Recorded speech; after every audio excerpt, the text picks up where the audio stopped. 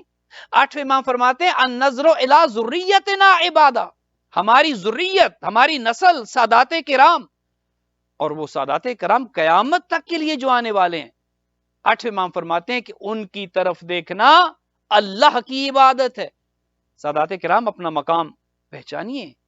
اہل بیت کی نسل میں ہونے سے، پیغمبر اکرم کی ذریت میں ہونے سے خداوند متعال نے آپ کو کتنا شرف دیا ہے.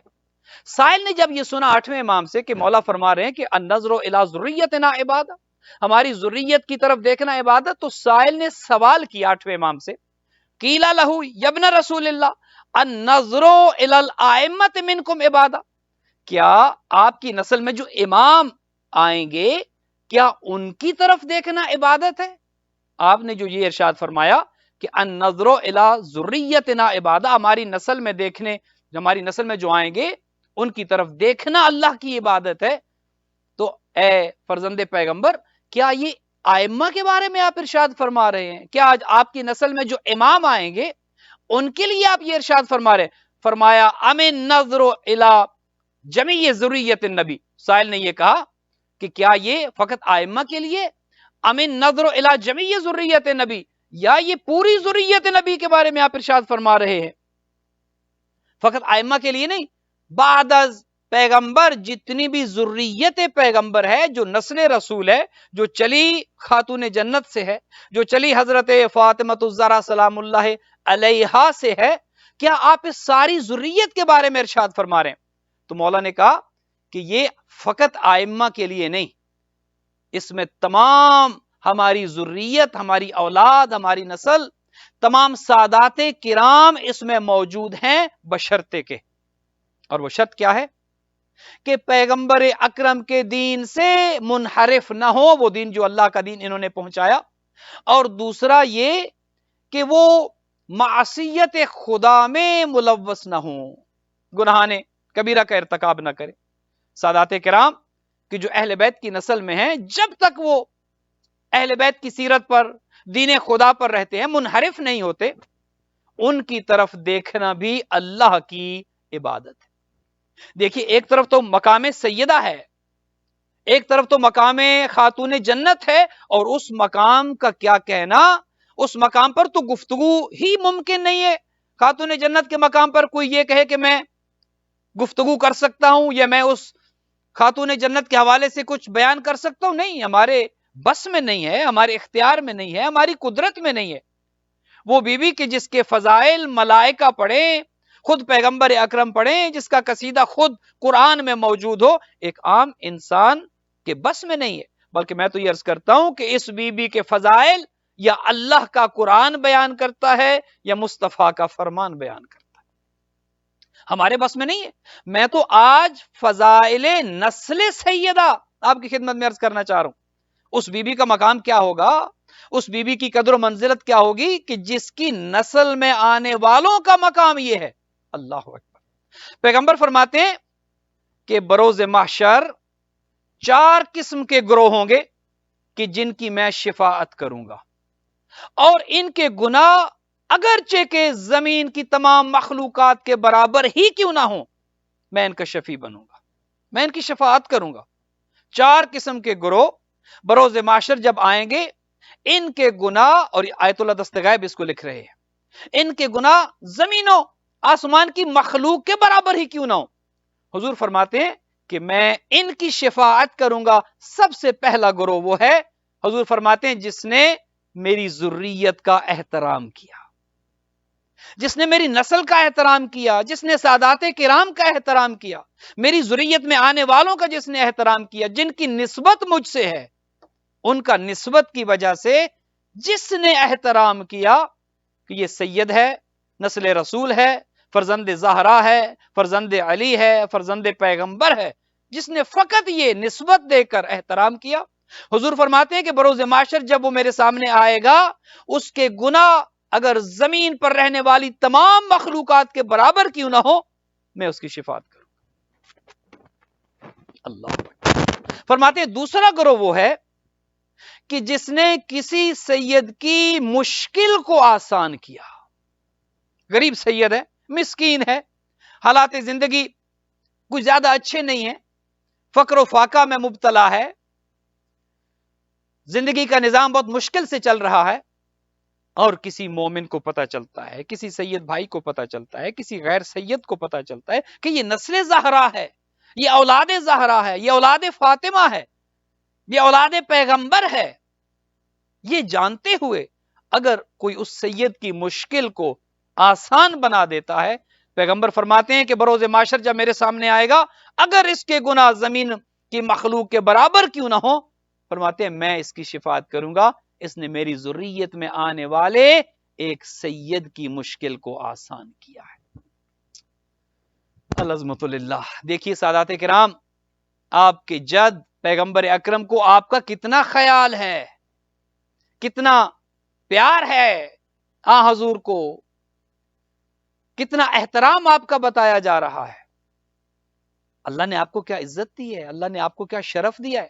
پیغمبر فرماتے ہیں کہ تیسرا گروہ وہ ہے کہ جو بروز معاشر میرے سامنے لایا جائے گا، وہ ہے کہ جس نے کسی سید کی ضرورت کو پورا کیا ہے۔ غریب سید ہے، گرمیوں میں گرمیوں کا لباس نہیں، سردیوں میں سردیوں کا لباس نہیں، کھانے پینے میں مشکلات ہے، دوا کے لیے مشکلات ہے، کوئی سید یتیم ہو گیا، اس کے بچے کی تعلیم کے اخراجات ہیں، ان کے گھریلو کتنی چیزیں ایسی ہیں۔